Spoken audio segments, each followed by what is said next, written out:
Mr. Peter Ying San Mao, who is a Chinese foreign exchange trader.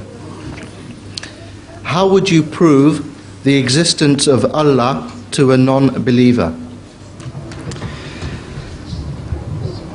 Existence of Allah can be proved to the non-believers by looking at the creation of the world, at everything. It's amazing how scientists close their eyes to these things. In my book, Revelation, I have revealed many things which are positive proof that evolution is not blind evolution. Everything created has a purpose and has a mechanism which cannot come into being automatically through any evolution. First of all, there was a question of genes, and the scientists know that there are genes and they cannot give any evidence of their evolution.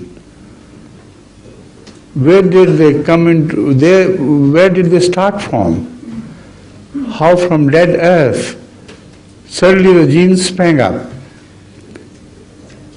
And among other things, the most surprising thing is chlorophyll.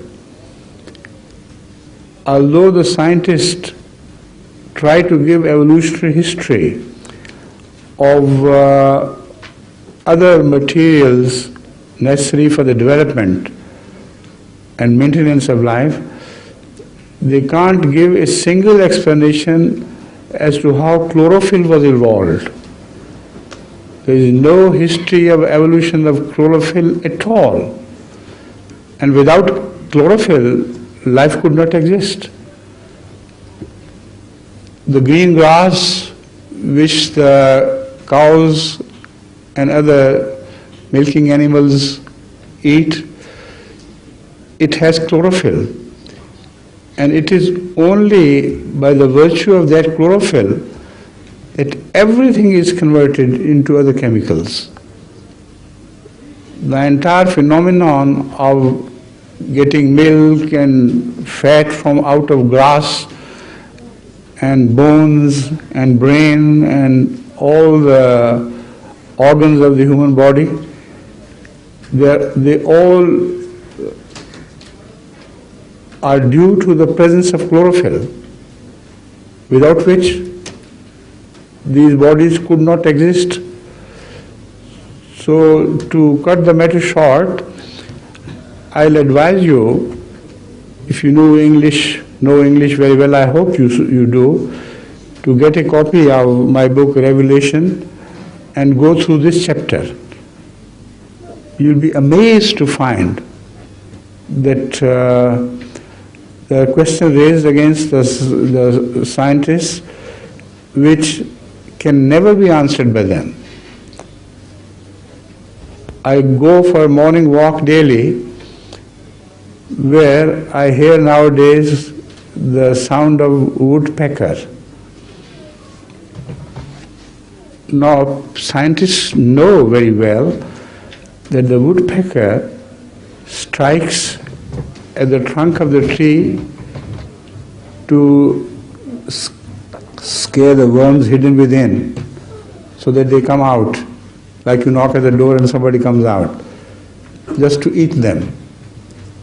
But they strike so hard that their brain should have gone out of, it would have gone kaput completely by the first or two strikes only. But they have a cushioning system between their beaks and the brain.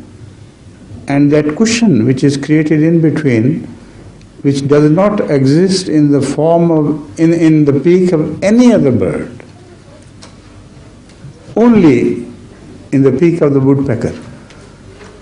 That takes the load and cushions it, so the strike force, so that it is subdued when it reaches the brain. Now tell me, how could it have become possible by evolving?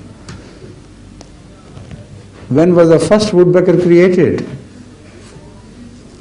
And if he stuck with the same pose, he would have been destroyed and killed. But how many generations of woodpeckers were killed before they evolved to this state? When they were killed, what was left there for evolution at all to work on woodpeckers? So if you open your eyes, you can see the existence of God day and night in everything created. Consider yourself. You have a beautiful design. You have eyes, you have brain, you have ears. And whatever the message of eye to the brain is conveyed through some ducts with electrical messages. And they are preserved in the brain somewhere. So much so that you remember the incident of seeing something from your childhood, and it is preserved in the brain, and you, whenever you want to recall it, you immediately get it. Where is it preserved and how this system of brain works and so on and so forth? The tales you can tell about your own body are unlimited. What the scientists have studied about the brain is only superficial so far. But volumes upon volumes are written about the surface of the brain.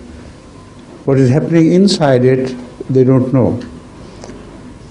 So if you want to learn about the existence of God, try to look at the things around you with contemplation and depth.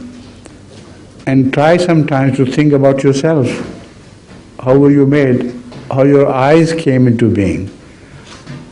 How the complicated system of your ears came into being, and all that. So I think for the time being, let it suffice.